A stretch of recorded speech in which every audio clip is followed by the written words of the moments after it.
કીર્તિ પટેલનો વધુ એક વિડીયો સોશિયલ મીડિયા પર વાયરલ થયો। કીર્તિ પટેલે પોતાના પર થયેલા પોલીસ કેસોને ખોટા ગણાવ્યા। હું નિર્દોષ છું છતાં 3 મહિના મને જેલમાં રખાય। મારા પર ખંડણી સહિતના ખોટા કેસ કરાયા। એક બાદ એક એફઆઈઆર કરી મને પરેશાન કરવામાં આવે છે। કાપોદ્રા પોલીસ દ્વારા મને ટોર્ચર કરાય છે। કોઈનું દબાણથી મને પરેશાન કરવામાં આવે છે। ખંડણી માંગવાના ધંધા કીર્તિ પટેલના નથી।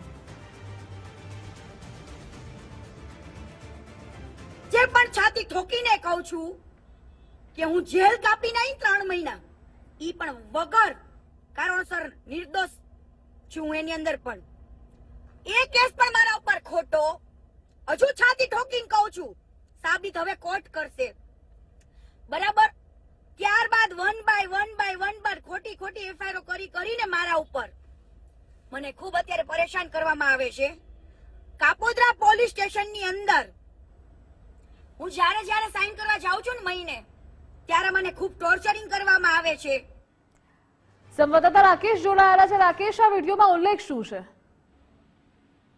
બિલકુલ, હંમેશા સોશિયલ મીડિયા ઉપર ચર્ચા અને વિવાદોના ઘેરામાં રહેતી સોશિયલ મીડિયા સ્ટાર કીર્તિ પટેલનો વધુ એક વિડીયો સોશિયલ મીડિયા પર વાયરલ થયો છે। આ વાયરલ વિડીયોની અંદર તેની પર થયેલા પોલીસ કેસો ખોટા હોવાનું તે જણાવી રહી છે। કીર્તિ પટેલે કહ્યું છે કે ખંડણી સહિતના ખોટા કેસ મારા પર કરવામાં આવ્યા છે, પરંતુ હવે તે કેસ કોર્ટ સાબિત કરશે। 1 બાય 1 ખોટી એફઆઈઆર કરી મને પરેશાન કરવામાં આવે છે અને સીધા આક્ષેપ કીર્તિ પટેલે કાપોદ્રા પોલીસ ઉપર કરવામાં આવ્યા છે કે જ્યાં કાપોદ્રા પોલીસ દ્વારા તેમને ટોર્ચરિંગ પણ કરવામાં આવે છે તેવા ગંભીર આરોપ મૂકવામાં આવ્યા છે।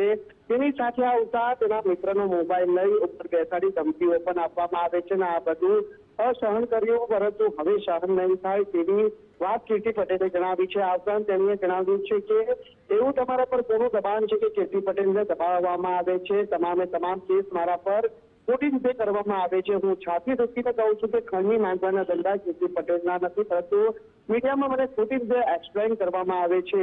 આ સાથે કીર્તિ પટેલને દબાવવા પોલીસ સ્ટેશનમાં રૂપિયા આપવામાં આવે છે। કીર્તિ પટેલને બોલાવી પાછી લટકાવી દો અને આપી દો, જીવતા સમાધિ લઈ જઈશ, તે પ્રકારની વાત પણ કીર્તિ પટેલે આ વાયરલ વિડીયોની અંદર જણાવી રહી છે। કીર્તિ પટેલ એક સેવાનું કાર્ય કરે છે અને બેન દીકરીઓ માટે હું નથી કોઈ સામાજિક તત્વો કે ગુંડો, આ પ્રકારની વાત પણ છેડે જણાવી રહી છે। ત્યારે સોશિયલ મીડિયા ઉપર જે પ્રમાણે કીર્તિ પટેલનો વિડીયો વાયરલ થયો છે અને વાયરલ વિડીયોની અંદર સીધા આક્ષેપ તેણીએ સતત કાપોદ્રા પોલીસ અને જે નીતિન જાની ઉર્ફે ખજૂર ઉપર કરવામાં આવ્યા છે કે તેણીના વિરુદ્ધ જ્યારે પાસાની કાર્યવાહી કરવામાં આવી હતી, ત્યારે પાસાની કાર્યવાહી જણાવે પણ ખજૂર છે તે પોલીસ સ્ટેશનની બહાર ઉભા હતા। એટલે સીધા આક્ષેપો એ કરવામાં આવ્યા છે કે પોલીસ કોઈના દબાણવશ થઈ અને તેની વિરુદ્ધ ખોટી રીતે એફઆઈઆર કરી હોવાના આરોપ મૂકવામાં આવ્યા છે। ત્યારે ફરી એક વખત કીર્તિ પટેલે કરેલા આક્ષેપોને લઈને કીર્તિ પટેલ હાલ ચર્ચામાં આવી છે।